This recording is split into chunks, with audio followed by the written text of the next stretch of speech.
Je m'appelle Jean Moreau, j'ai 68 ans et je vais vous dire quelque chose qu'aucun parent ne devrait jamais avoir à apprendre.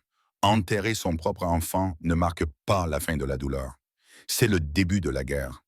Ma fille, Élise, avait 38 ans quand elle est morte dans mes bras. 38 ans. C'était une femme brillante, forte, drôle, têtue. Elle avait construit toute seule une chaîne de boutiques de mode à Lyon, Paris et Bordeaux, avait investi intelligemment, avait conseillé d'autres femmes qui lançaient leur entreprise. Les journaux parlaient d'elle comme d'un miracle de l'entrepreneuriat féminin. Pour moi, ce n'était pas un miracle. C'était ma fille. C'était la seule personne qui me disait encore papa avec tendresse. Sa mère est morte quand Élise avait 12 ans. À partir de ce jour-là, elle a été ma raison de me lever le matin et ma peur de la nuit. Je l'ai élevée seule. J'ai pris des heures supplémentaires, j'ai travaillé des nuits entières dans un entrepôt logistique près de l'île pour qu'elle puisse étudier, apprendre, voyager. Quand elle a ouvert sa première boutique à Lyon il y a des années, j'ai pleuré dans ma voiture pendant 20 minutes avant d'oser entrer pour lui dire bravo. J'étais fier, fier comme un fou. Je pensais naïvement que la vie, après tout ce sacrifice, allait enfin nous laisser tranquilles. Le cancer n'a pas eu cette délicatesse-là. Les 4 derniers mois de sa vie, je les ai passés à l'hôpital, à la regarder se battre comme une lionne contre quelque chose qu'on ne peut pas frapper. Je tenais sa main, je humidifiais ses lèvres quand elle n'avait plus la force de boire. Je lui lisais les messages de ses clientes qui lui disaient « Grâce à toi, j'ai osé ». Elle ne se plaignait presque jamais. Le seul moment où j'ai vu la peur dans ses yeux, c'était le 15 mars 2024. Ce matin-là, elle m'a demandé de fermer la porte de sa chambre. Elle était pâle, les pommettes trop pointues, mais son regard était étrangement calme. Pas résigné, calme, comme quelqu'un qui vient de prendre une décision grave, irréversible. Papa, elle m'a dit, sa voix était faible mais nette. J'ai besoin que tu saches quelque chose.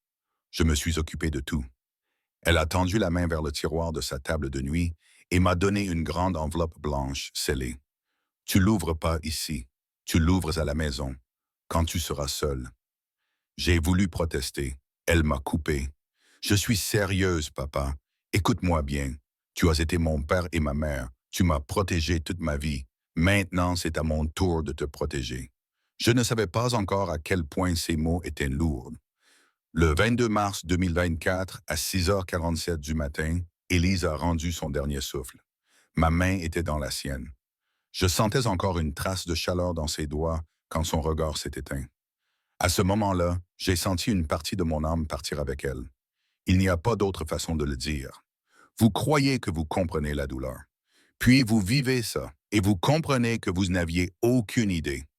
Ce soir-là, seul chez moi, j'ai ouvert l'enveloppe. À l'intérieur, il y avait des documents rédigés par notre avocat de famille, Maître Alain Bernard. Le testament d'Élise, des relevés bancaires, des statuts d'entreprise et une lettre manuscrite à moi. Je l'ai lu 3 fois. Papa, grâce aux boutiques, aux investissements et aux parts que je détiens dans plusieurs sociétés, j'ai constitué un patrimoine d'environ 29 millions d'euros. Tout est à toi. Tout. J'ai laissé des instructions claires à Maître Bernard. Toi seul hérites, pas quelqu'un d'autre. Personne d'autre. Tu as été mon père et ma mère. Personne n'a le droit de profiter de ce que j'ai construit avec ma douleur. J'ai posé la lettre. Je tremblais. Je n'arrivais pas à comprendre 2 choses à la fois. Comment une enfant que j'avais vue courir en basket trouée dans une cuisine trop froide pouvait parler en millions, et comment cet enfant n'était plus là pour me dire « Respire, papa ». Les jours suivants ont été un tourbillon de démarches administratives, d'appels, de fleurs à choisir, de fauteuils à installer dans l'église, tout ça dans un silence intérieur qui ressemblait à du verre brisé. Le 25 mars, nous avons célébré les obsèques à l'église Saint-François dans le Vieux-Lyon.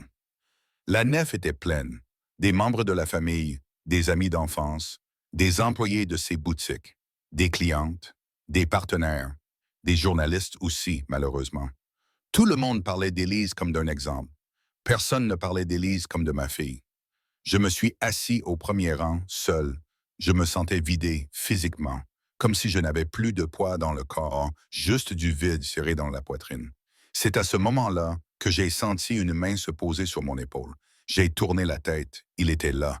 Costume noir impeccable. Cravate noire. Cheveux parfaitement plaqués. Barbe taillée comme pour un entretien d'embauche. 42 ans peut-être. Grand. Visage lisse. Des larmes bien visibles sur les joues. Trop visibles. Jean. Sa voix tremblait juste ce qu'il faut. C'est moi. Marc Delcourt. Pendant une seconde, je n'ai pas compris. Le prénom m'a frappé, comme un vieil écho. Marc Delcourt, le mari d'Élise, ou plutôt l'homme qui avait disparu. Il s'était marié en 2012. 2 ans plus tard, en janvier 2014, quand Élise lui avait annoncé qu'elle était enceinte, il avait fait ses valises en pleine nuit et laissé un mot sur la table. Pas d'explication, pas d'adieu, rien qu'une fuite.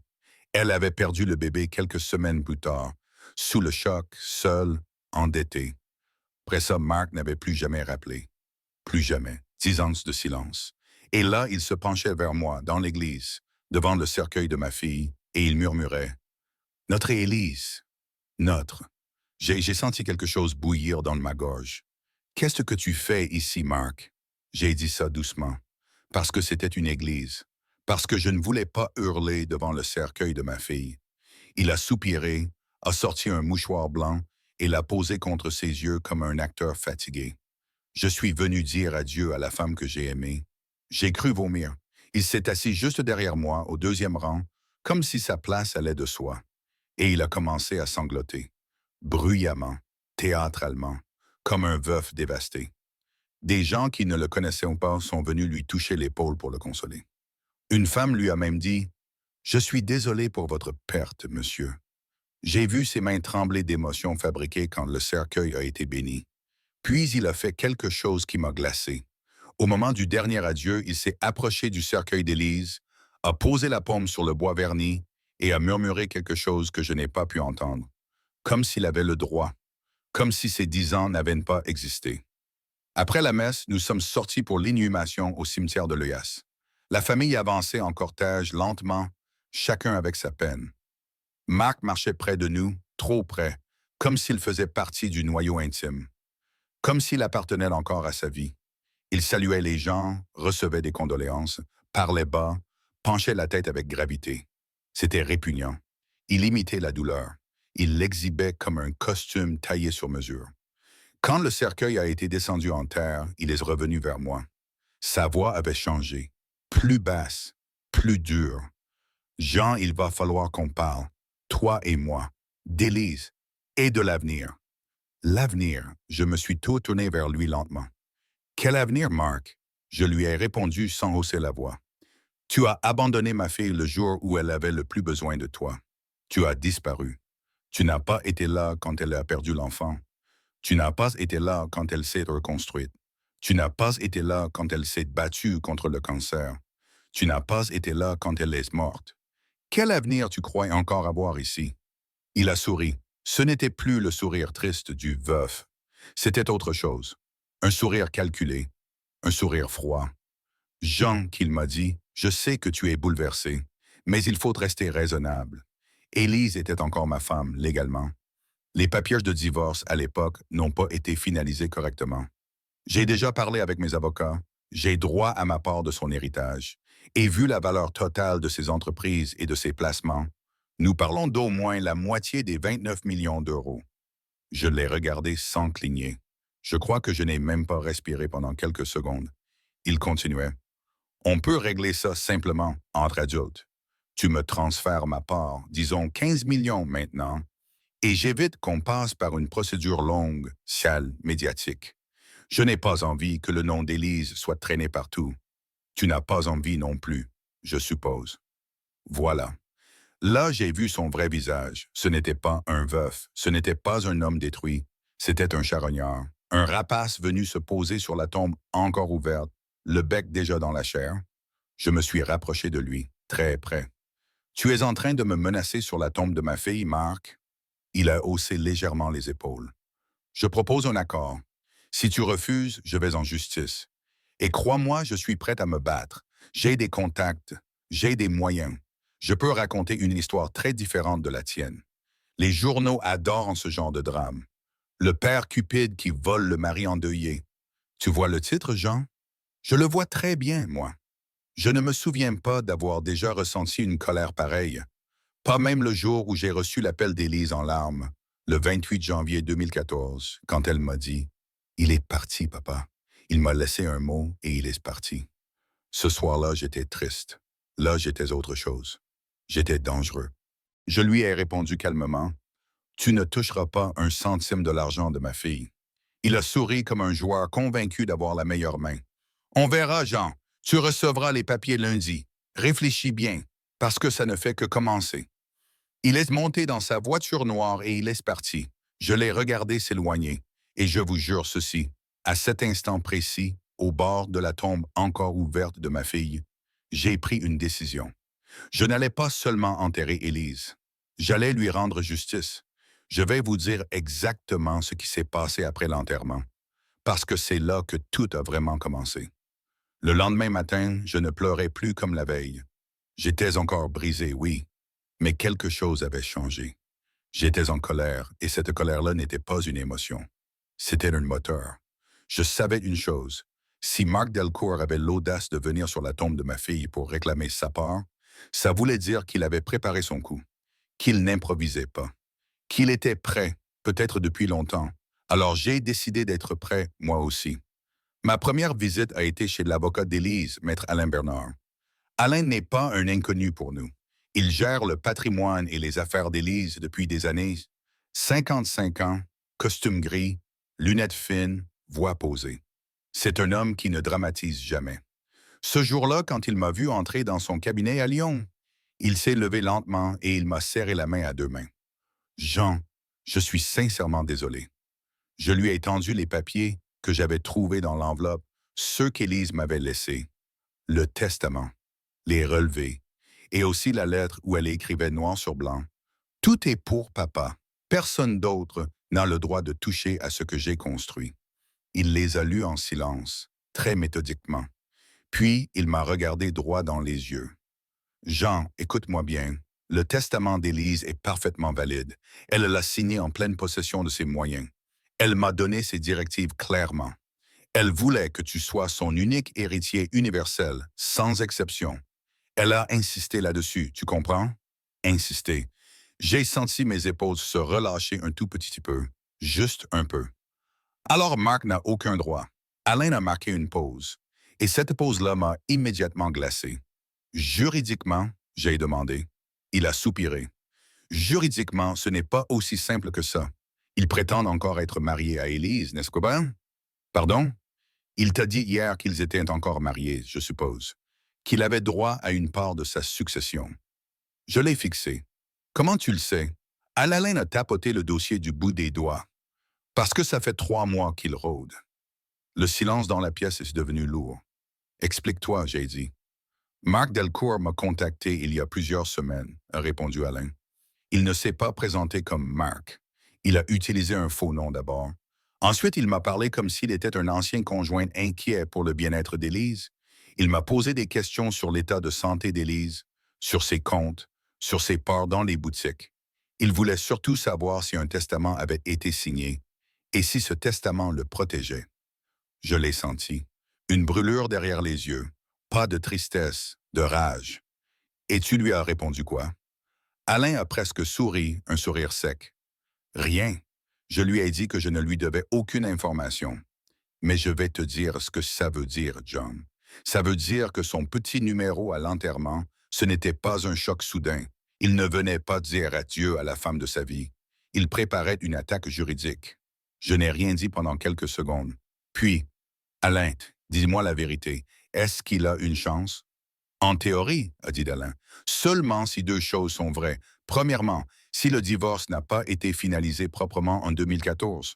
Deuxièmement, s'il peut prouver qu'il a contribué à la création du patrimoine d'Élise, qu'il a joué un rôle décisif dans son entreprise.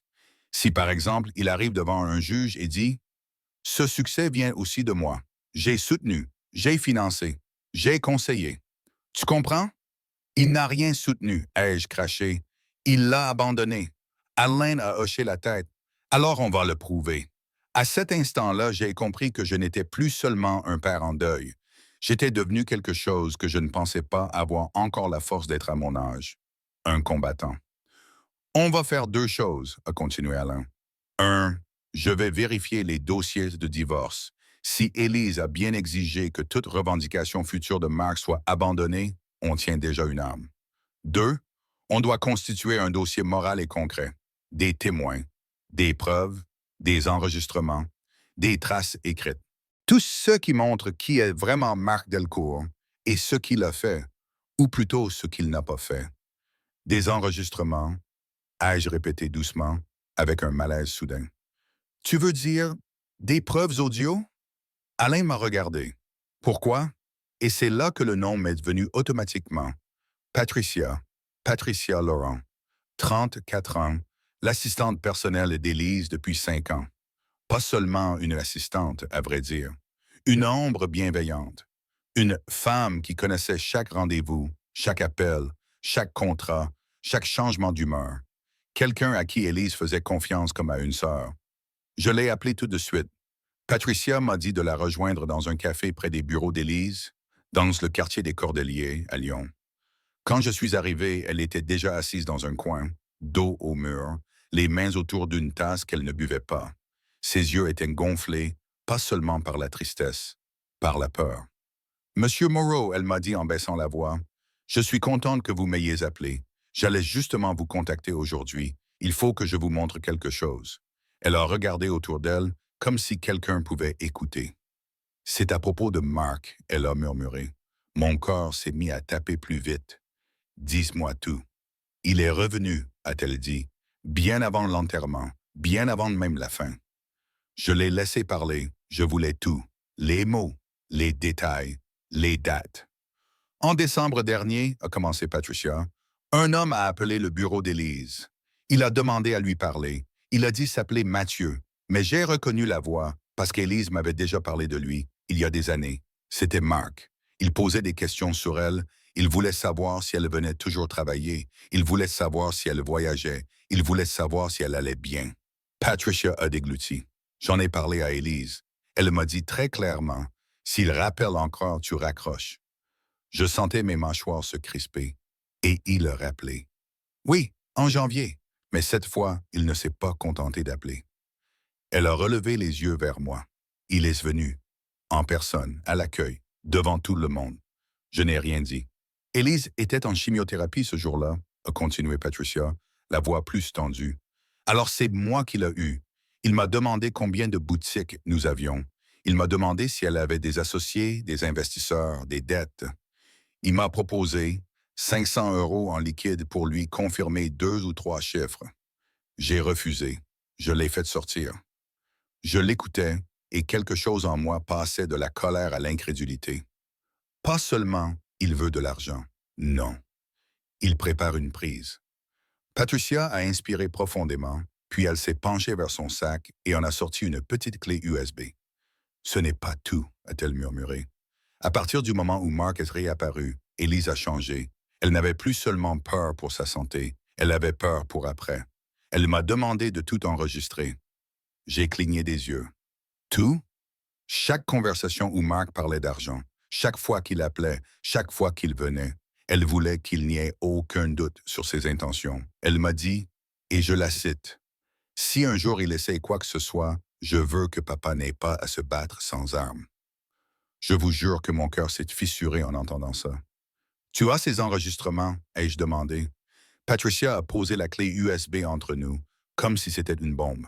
« J'ai tout, a-t-elle dit, y compris ce qu'il lui a dit 2 semaines avant sa mort. » Je me suis figé. Elle a acquiescé lentement. « 14 mars, a-t-elle murmuré. Il est venu voir Élise. Pas pour s'excuser, pas pour lui demander pardon. Il est venu négocier. » Je n'oublierai jamais les mots que Patricia m'a répétés. Elle n'avait même pas besoin de lire une note. Elle s'en souvenait par cœur, mot pour mot. « Marc, soyons adultes, Élise. Tu vas mourir, on le sait tous les deux. Alors faisons en sorte que ça se passe proprement. Donne-moi quelque chose maintenant et j'arrête tout. Élise, tu m'as laissé seule quand j'étais enceinte. Tu as vidé notre compte commun. Tu m'as laissé avec des dettes et un corps en morceaux. Tu n'as pas le droit de prononcer le mot proprement. Marc, Tu crois que ça intéressera un juge? Tu crois que la presse ne préférera pas l'histoire du mari éploré qu'on prive de sa part légitime? Je peux raconter ce que je veux. Tu seras morte. Tu ne pourras pas répondre. Ton père devra tout encaisser. Est-ce que tu veux ça pour lui? Je me suis senti malade. Patricia a continué d'une voix dure. Il lui a demandé 5 millions d'euros. Tout de suite. Tu me verses 5 millions maintenant et je signe un document disant que je renonce à toute réclamation future. Sinon, je lance une action, je bloque la succession, j'expose tout. Je jure que ton père ne touchera pas un centime tant que je n'aurai pas eu ma part. J'avais des poings si serrés que mes doigts me faisaient mal. Et Élise, ai-je demandé. Qu'est-ce qu'elle a répondu? Patricia m'a regardé droit dans les yeux, des larmes cette fois, pas parce qu'elle était fragile, parce qu'elle était fière. Elle lui a dit, Mark, écoute-moi bien, je ne te donnerai jamais rien, jamais. Mon testament a été mis à jour pour t'exclure explicitement. J'ai tout consigné, toutes tes menaces, toutes tes visites, toutes tes tentatives. Si tu essaies d'attaquer après ma mort, mon père aura de quoi te détruire légalement et publiquement. Je n'ai pas pu parler pendant quelques secondes. Vous comprenez ce que ça veut dire? Ma fille, malade, épuisée, attaquée dans ce qui restait de sa vie, se battait encore. Pas pour elle, pour moi. J'ai pris la clé USB. Mes mains tremblaient. Patricia, j'ai dit, tu viens de changer tout ce combat. Elle a hoché la tête. Monsieur Moreau, ce n'est plus seulement une affaire d'héritage. C'est du chantage. C'est de l'extorsion. C'est de l'accès illégal à des informations financières. Et si vous voulez mon avis, c'est de la prédation. Je l'ai regardé. Alors on va lui enlever sa proie. Ce soir-là, chez moi, j'ai branché la clé USB sur mon ordinateur et j'ai écouté la voix de ma fille. Sa voix était faible, oui, fatiguée, mais pas soumise, jamais soumise. J'ai aussi entendu la voix de Mark, calme, froide, organisée. Pas un homme en deuil, un homme en opération. En refermant l'ordinateur, j'ai compris deux choses. Premièrement, Mark n'était pas revenu par hasard. Il avait étudié la situation. Il surveillait la santé d'Élise. Il attendait le moment où elle serait trop faible pour se défendre, trop fatiguée pour se battre. Deuxièmement, il croyait que j'étais vieux, vulnérable, écrasé par le chagrin. Il croyait que j'allais céder pour éviter le scandale. Il n'avait pas compris à qui il avait affaire.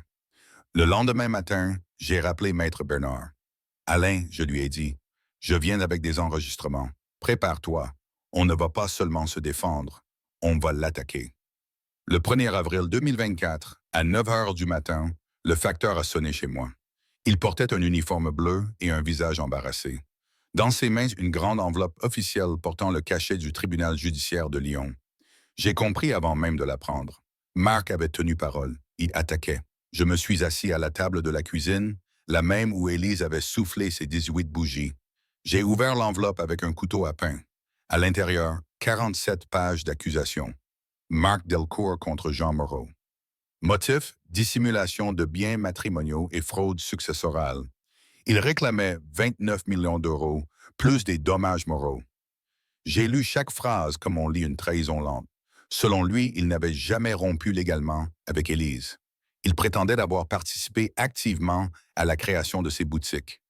Idées, stratégies, relations commerciales. Un mensonge tissé avec soin. Et pour appuyer son délire, il présentait 3 témoins. Un soi-disant consultant, une ancienne partenaire d'affaires et un investisseur. Des noms que je n'avais jamais entendus. Je n'ai pas pleuré. J'ai simplement rangé le dossier dans un sac et je suis allé voir Alain Bernard.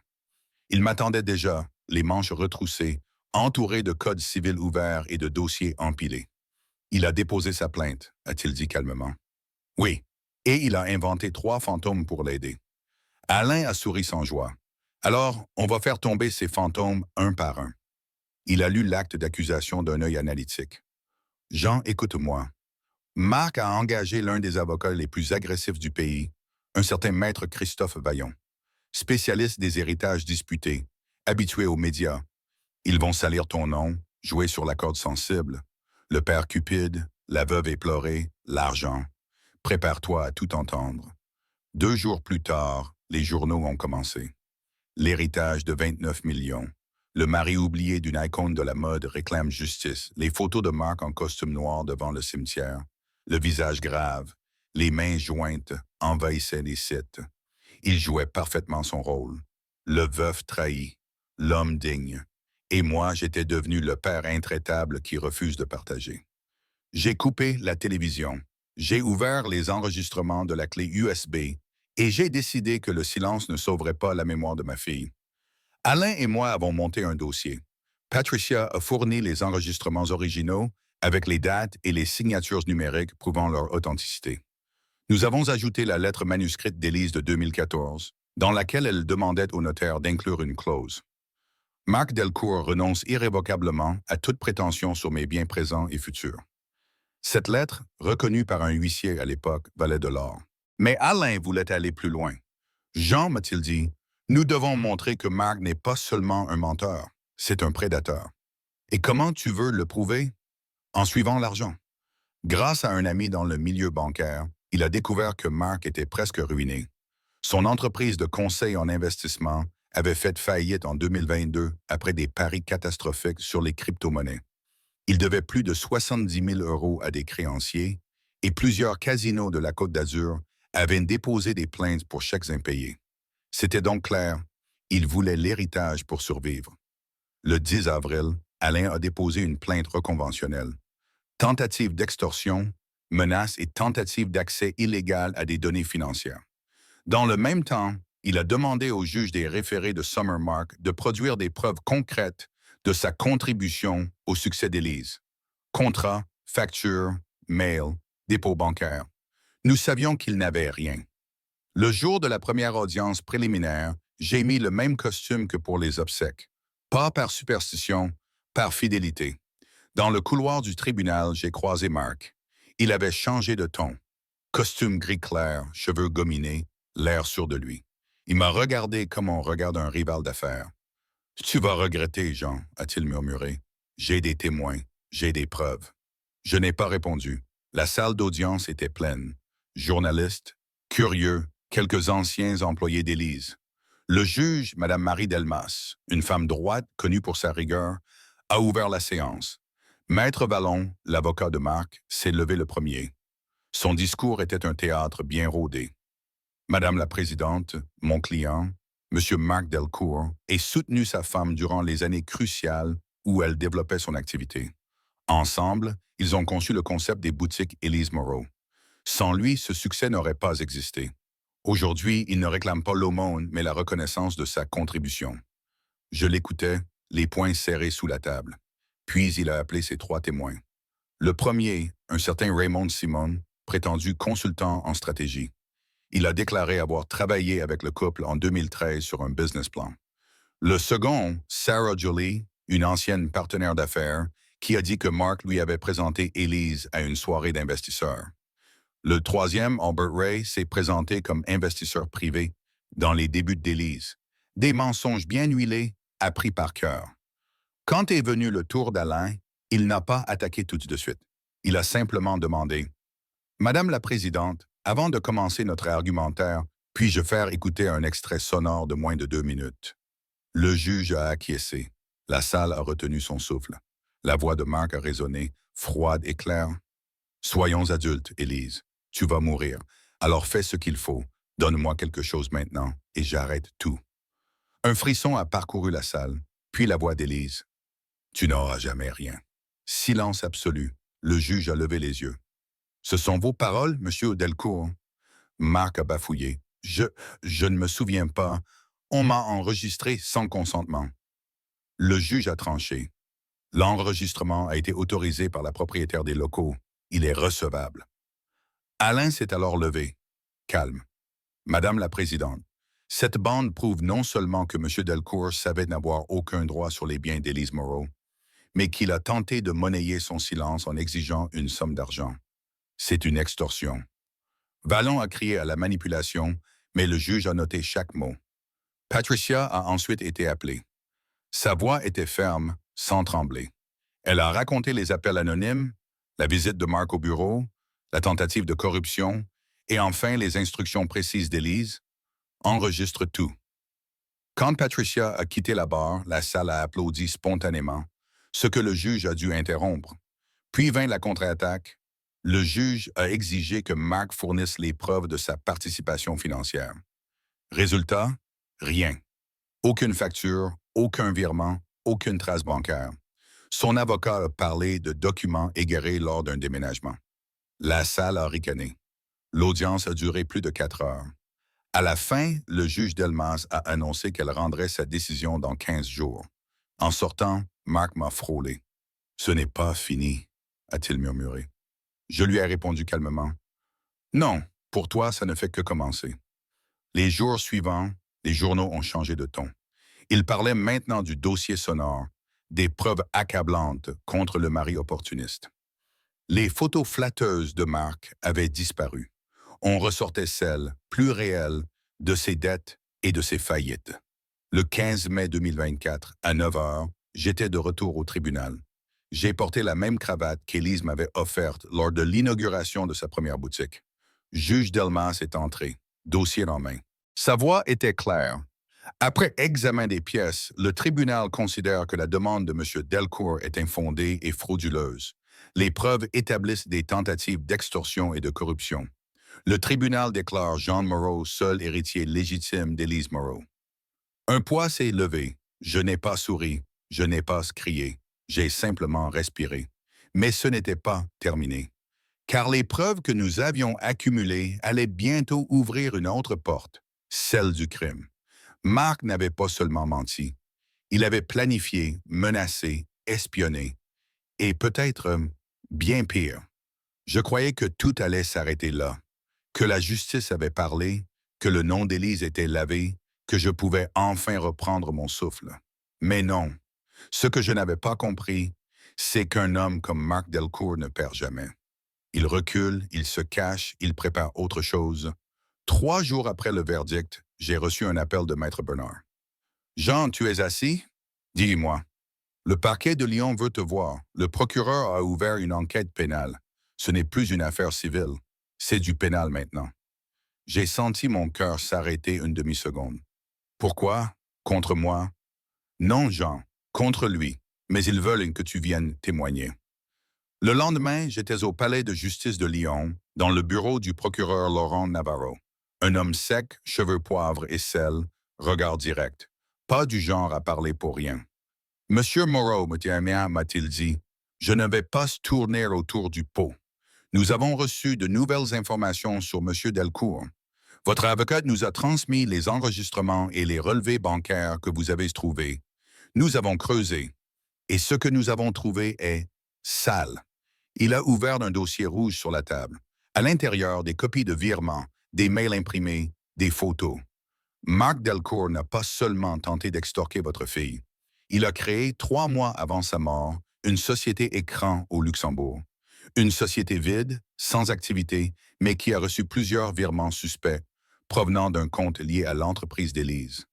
Je me suis raidi. Impossible. Élise aurait jamais envoyé un centime à cet homme. Je n'avais pas dit qu'elle l'avait fait. Nous pensons qu'il a piraté ses accès ou qu'il a manipulé quelqu'un pour le faire.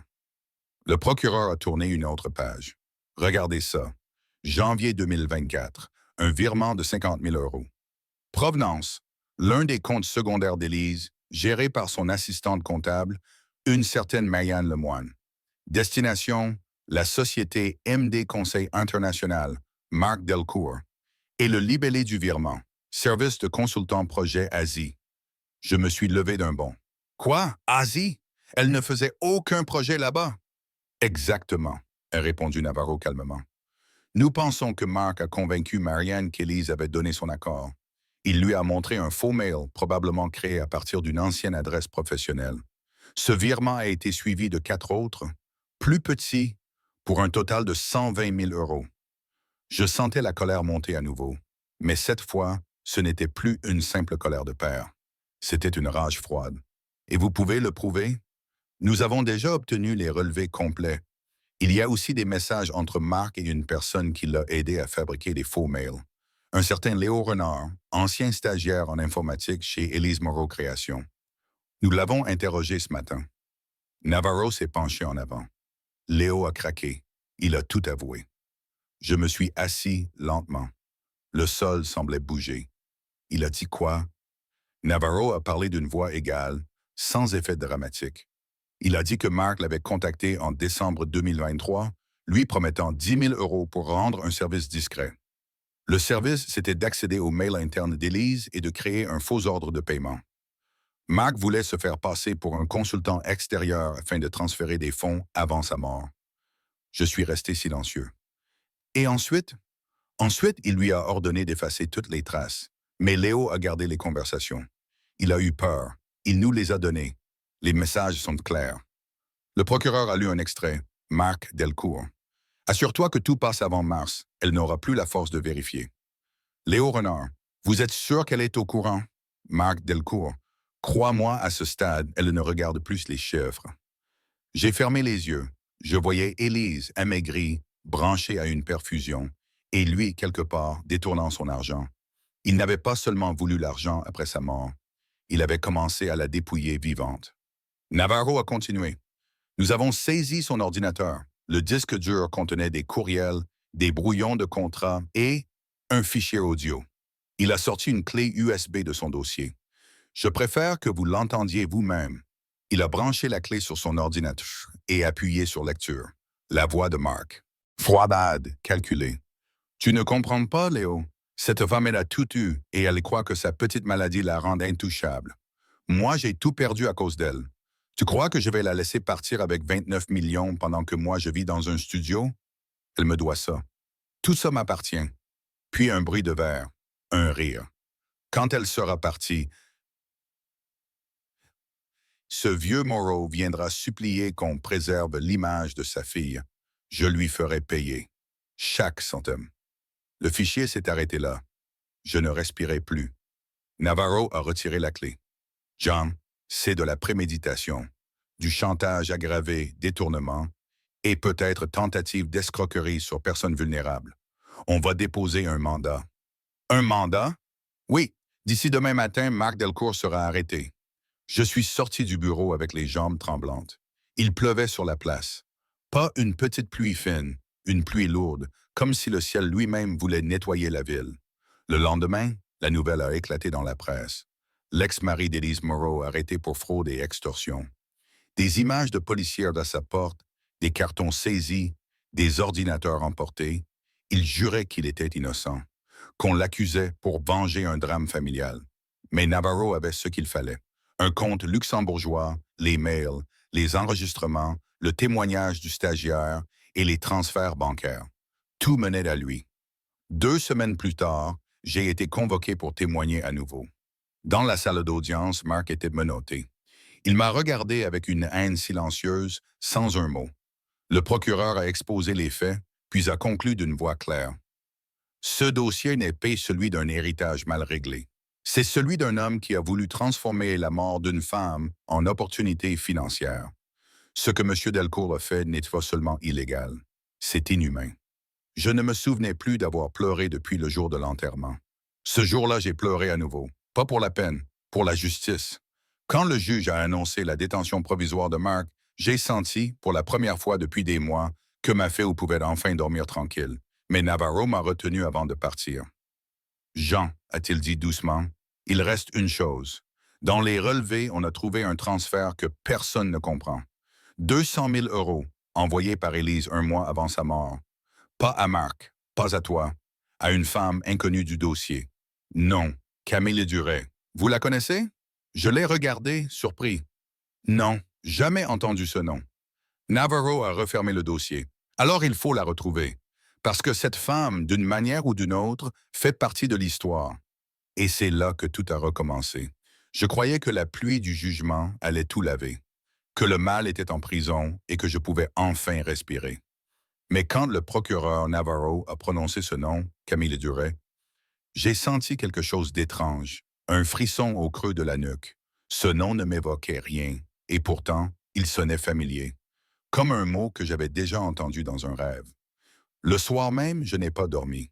Je suis resté assis dans le salon, la lettre d'Élise sur les genoux, en la relisant encore et encore. Pas une fois elle ne mentionnait ce prénom. Pas dans ses papiers, pas dans ses dossiers. Alors pourquoi lui avait-elle envoyé 200 000 euros un mois avant sa mort? Ce n'était pas une somme symbolique. C'était un message, une clé laissée quelque part. Le lendemain matin, j'étais de retour dans le bureau de Maître Bernard. Il m'a vu entrer avec la même expression que la première fois, celle d'un homme qui sait que la paix ne dure jamais longtemps. John, tu n'as pas dormi, hein? Dis-moi ce que tu sais. Il a sorti un dossier plus mince que les autres. Navarro m'a transmis les relevés complets. Ce virement date du 20 février 2024. Élise était hospitalisée depuis 10 jours à Lyon-Sud. L'ordre a été signé électroniquement depuis sa tablette avec son empreinte digitale. Ce n'est pas un faux. Et cette femme? Camille Duret, 32 ans, infirmière libérale, domiciliée à Annecy. Pas de casier, pas de dette. Elle a fermé son compte 2 semaines après le virement. Et puis, plus rien. Je me suis laissé tomber sur la chaise. Tu veux dire qu'elle a disparu? Pas officiellement, mais elle n'a pas repris son activité. Elle n'est plus inscrite nulle part. C'est comme si elle s'était évaporée. Je suis resté un moment silencieux. Je veux la trouver. Alain a soupiré. Jean, tu as déjà fait ta part. Marc est en prison. Laisse la justice finir. Mais il savait que j'allais désobéir. J'ai pris le train pour Annecy le 18 juin. Le lac brillait sous le soleil comme un miroir sans paix. J'avais dans ma poche une photo d'Élise souriante et dans l'autre, une copie du virement. 200 000 euros. Bénéficiaire. C. Duret. Je suis allé d'abord à l'adresse indiquée sur le relevé. Une petite maison de pierre au bout d'une ruelle bordée de glycine. Personne. Les volets fermés. Une boîte aux lettres rouillées sur laquelle on lisait encore C. Duret. J'ai frappé. Pas de réponse. J'ai attendu. Puis une voisine est sortie, une vieille dame au chignon serré. « Vous cherchez Camille ?» m'a-t-elle demandé avec méfiance. « Oui, vous la connaissez? » « Elle a habité ici, oui. Gentille fille, discrète. Elle a soigné mon mari, mais ça fait au moins 2 mois qu'on ne l'a plus vue. Elle est partie sans dire au revoir. On dit qu'elle a eu des ennuis à Lyon. » « Quels ennuis ?» La vieille fille m'a haussé les épaules. « Je ne sais pas. Des hommes sont venus la voir la semaine avant son départ. Des types en costume, elle avait l'air terrorisée. Je suis resté planté là, le cœur battant. Des hommes en costume. Je n'ai pas eu besoin de demander de quels hommes il s'agissait. J'ai passé la journée suivante à chercher dans les registres municipaux, les hôpitaux, même les pharmacies. Rien. Jusqu'à ce qu'un nom revienne. Clinique Saint-Ange, dans les hauteurs d'Annecy. C'est là qu'Élise avait été transférée pour quelques jours en janvier pour un traitement expérimental. Et devinez qui travaillait là à l'époque? Oui, Camille Duret. Je suis allé à la clinique sans prévenir. Le hall sentait l'alcool et les roses fanées. J'ai demandé à l'accueil. Je cherche une ancienne infirmière. Camille Duret. La réceptionniste a relevé la tête, méfiante. Vous êtes de la famille? Non, mais je suis le père d'une patiente qu'elle a soignée ici, Élise Moreau. Son visage a changé. Ah, Élise. Oui, je me souviens d'elle. Camille s'en occupait beaucoup, plus que de raison même. Comment ça, plus que de raison? Disons qu'elle venait même les jours où elle n'était pas de service. Elle restait tard le soir. Elle lui tenait de la main. Parfois, on aurait dit une amie, pas une infirmière. J'ai senti quelque chose remuer dans ma poitrine. Elles se connaissaient d'avant? Je ne crois pas, mais il y avait entre elles une affection étrange, pas seulement professionnelle. Camille le disait souvent, « Elle me rappelle quelqu'un que j'ai perdu. » Ces mots m'ont suivi tout le long du trajet de retour. Quelqu'un que j'ai perdu. Le lendemain, j'ai appelé Navarro. « Procureur, vous devez rouvrir cette piste. » « Jean, on n'a aucun lien entre cette femme et les crimes de Marc. » « Peut-être pas, mais Élise lui a donné 200 000 euros un mois avant de mourir. Vous croyez qu'elle faisait la charité? » Silence. « D'accord, a-t-il fini par dire. On va la retrouver. » 2 jours plus tard, il m'a rappelé. « Jean, on a localisé Camille. » « Vivante? » « Oui, à Marseille, sous un autre nom. » J'ai pris le premier train. Quand je suis arrivé à l'adresse qu'il m'avait donnée, j'ai trouvé une pension discrète près du port. Une jeune femme à la réception m'a conduit jusqu'à la chambre 12. J'ai frappé doucement. Une voix de femme a répondu. « Qui est-ce là? » « John Moreau. » Un silence. Puis la porte s'est ouverte de quelques centimètres. Je l'ai reconnu immédiatement. Brune, les traits tirés, les yeux fatigués, mais quelque chose dans son regard, quelque chose d'Élise. Vous êtes le père d'Élise, n'est-ce pas? Oui, comment vous la connaissiez? Elle a ouvert un peu plus la porte, hésitant. Entrez. La chambre était simple. Un lit, une table, un sac de voyage à moitié ouvert. Camille s'est assise sur le bord du lit. Je savais que ce jour viendrait, a-t-elle murmuré. Je savais que quelqu'un viendrait me demander pourquoi. Pourquoi quoi? Pourquoi Élise m'a envoyé cet argent? Elle a pris une profonde inspiration. Parce qu'elle avait découvert la vérité. Je ne disais rien. J'étais son infirmière. Mais avant ça, j'étais la fille d'un homme qui a travaillé pour Marc Delcourt. Mon père était comptable dans sa société, avant qu'elle ne s'effondre. Quand tout s'est écroulé, Marc l'a accusé d'avoir volé de l'argent. Il l'a ruiné. Il s'est suicidé. J'avais 20 ans. Elle s'est arrêtée. Quand j'ai rencontré Élise à la clinique, je ne savais pas qui elle était. Pas tout de suite. Et puis un jour, j'ai reconnu le nom sur un courrier. J'ai voulu lui dire. Elle m'a regardé longtemps, puis elle m'a dit, ce que ton père a vécu, c'est aussi à cause de lui. Ses yeux se sont emplis de larmes. Elle a insisté pour m'aider. Elle a dit que cet argent n'était pas une dette, mais une réparation. Elle m'a fait promettre de partir loin, de recommencer ailleurs, de ne pas me mêler de la suite. J'étais muet. Mais quand j'ai vu ce qu'il vous a fait, j'ai eu honte de me taire. Camille, ai-je murmuré, vous m'avez tout dit? Non. Elle a ouvert un tiroir et en a sorti une enveloppe usée. Élise m'a donné ça pour vous. Elle m'a dit, quand tout sera fini, si mon père vient un jour te chercher, donne-lui cette lettre. Mes mains tremblaient quand je l'ai prise. L'écriture d'Élise. Sur l'enveloppe, une seule phrase. Papa, la vérité ne s'arrête pas à la mort. Je n'ai pas ouvert la lettre. Pas encore. Je savais qu'en la lisant, quelque chose de définitif allait commencer. Sur le quai de la gare de Marseille, alors que le train pour Lyon approchait, j'ai levé les yeux vers le ciel. Le vent sentait le sel et de la pluie. Je me suis juré une chose. Quoi que contienne cette lettre, je l'affronterai. Parce que les morts, parfois, ne veulent pas qu'on pleure. Ils veulent qu'on comprenne. Je ne l'ai pas ouverte tout de suite. La lettre d'Élise est restée sur la table du salon pendant 2 jours entiers. J'en faisais le tour comme un animal méfiant, craignant la morsure d'un souvenir trop vif. Ce petit rectangle de papier avait plus de poids qu'un cercueil. Je savais qu'en brisant le sceau, je ne lirais pas seulement les mots d'une fille à son père. J'allais entendre sa voix, et peut-être apprendre quelque chose que je n'étais pas prêt à savoir. Le 3e soir, j'ai allumé une seule lampe. La maison était silencieuse, le tic-tac de l'horloge marquait les secondes comme des battements de cœur étrangers. J'ai pris l'enveloppe, je l'ai ouverte lentement. L'odeur du papier, celle que je reconnaissais parmi mille. Un mélange de vanille et d'encre noire. L'écriture d'Élise, droite, ferme, soignée comme toujours. Papa, si tu lis ces mots, c'est que je ne suis plus là. Je t'imagine en train de t'énerver parce que j'ai encore voulu tout contrôler même après la mort. Mais je te connais, tu n'aurais jamais arrêté de chercher. Alors je vais t'épargner des années de questions. Tu mérites la vérité. Je me suis arrêté, respirant lentement. Tu te souviens de l'hiver 2014? Celui où Marc est parti. Ce que tu ne sais pas, c'est qu'il n'est pas seulement parti parce qu'il ne voulait pas être père. Il est parti parce qu'il avait volé de l'argent à mon entreprise. C'était encore petit à l'époque, mais je commençais à réussir. Il avait signé des contrats en mon nom, pris des avances, et quand j'ai découvert la fraude, il m'a dit que si je parlais, il ruinerait tout ce que j'avais construit. Alors je me suis tu. J'ai payé les dettes qu'il avait créées. Et c'est ce silence-là, papa, qui m'a tué plus lentement que le cancer. Je sentais mes mains trembler. Elle n'avait jamais voulu me dire la vérité pour ne pas que je le retrouve, pour ne pas que je fasse une bêtise. Quand il est revenu en décembre dernier, je n'ai pas eu peur de lui. J'ai eu peur pour toi. Parce que je savais que si t'attaquais, tu irais jusqu'au bout. Alors j'ai préparé tout. Les enregistrements, les documents, les transferts. Mais il y avait une chose que je ne pouvais pas laisser à la loi. La justice du cœur. Une tache d'encre, comme si une larme avait brouillé une phrase. Camille Duret.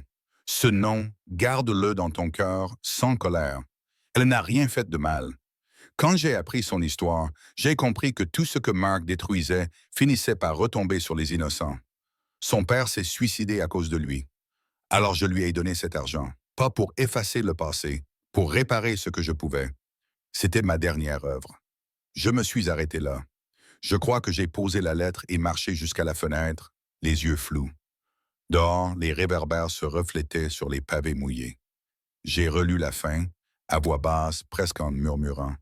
Papa, tu m'as appris que la vraie richesse, ce n'est pas ce qu'on garde, mais ce qu'on transmet. Alors si un jour tu dois choisir entre te venger ou pardonner, choisis la paix.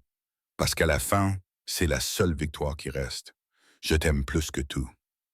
Élise, j'ai plié la lettre, lentement, comme on ferme un livre qu'on veut garder ouvert dans le cœur. Je suis resté longtemps là, à regarder le papier sous la lampe. Il n'y avait plus rien à dire, plus rien à demander, seulement une paix nouvelle, lourde et douce à la fois. Les jours suivants, j'ai écrit à Camille, pas pour lui réclamer quoi que ce soit, juste pour lui dire merci. Elle m'a répondu d'une phrase. Elle parlait de vous tout le temps. Elle disait que vous étiez la seule personne qu'elle n'avait jamais cessé d'admirer. Ces mots m'ont plus touché que n'importe quel jugement, n'importe quel verdict. Puis un matin, j'ai reçu un appel inattendu. Le procureur Navarro. Jean, on a fini d'analyser les comptes. Il y a un détail que vous devriez savoir. Encore un? Ai-je soupiré. Oui, c'est à propos du testament d'Élise. Je me suis assis, la gorge sèche. Quoi encore? Une clause secondaire. Elle n'avait pas seulement fait de vous son héritier universel.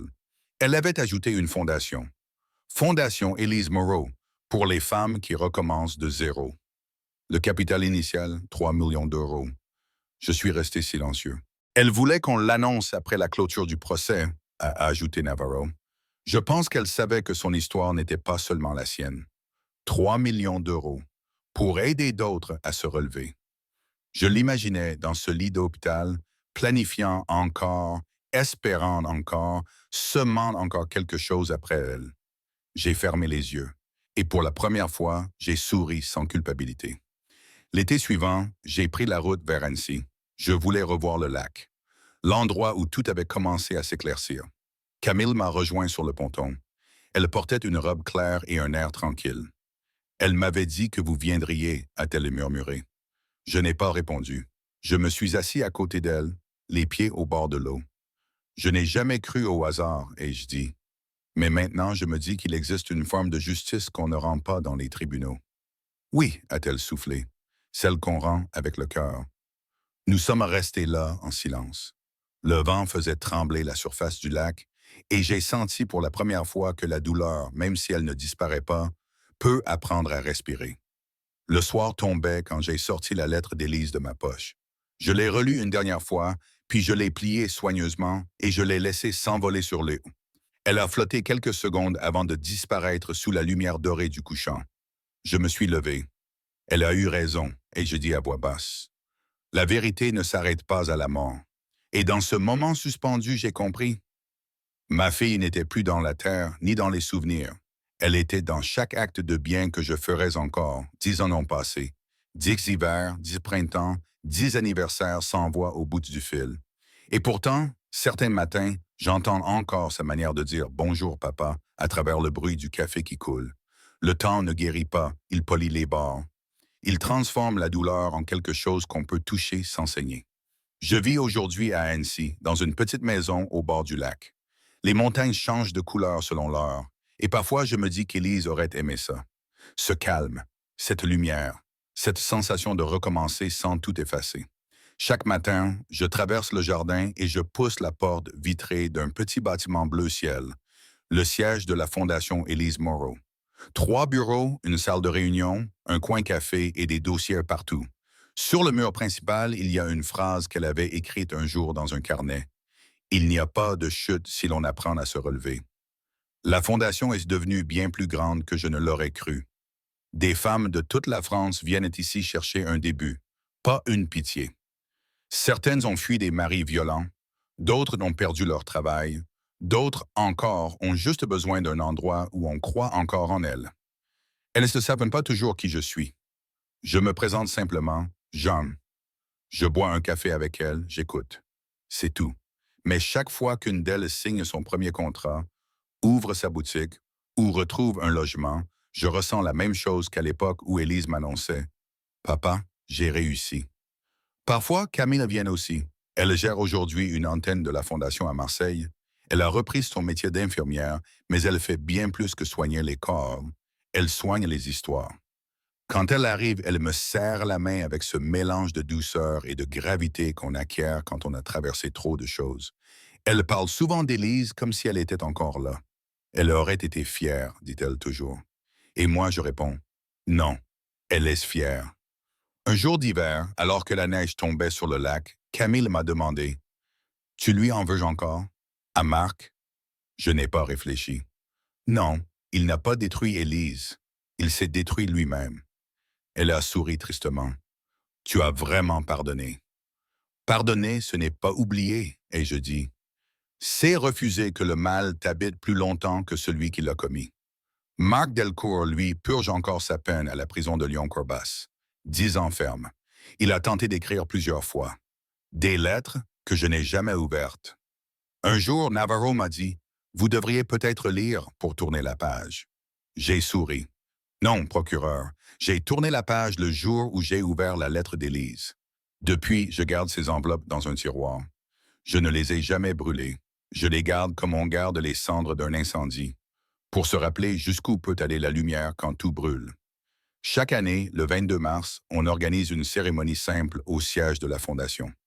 Pas de discours officiel, pas de fleurs coûteuses. Juste des bougies alignées au bord du lac. On lit les prénoms de celles que la Fondation a aidées, de celles qui ne sont plus là, de celles qui recommencent. Et à la fin, toujours la même chanson, La vie en rose. C'était sa préférée.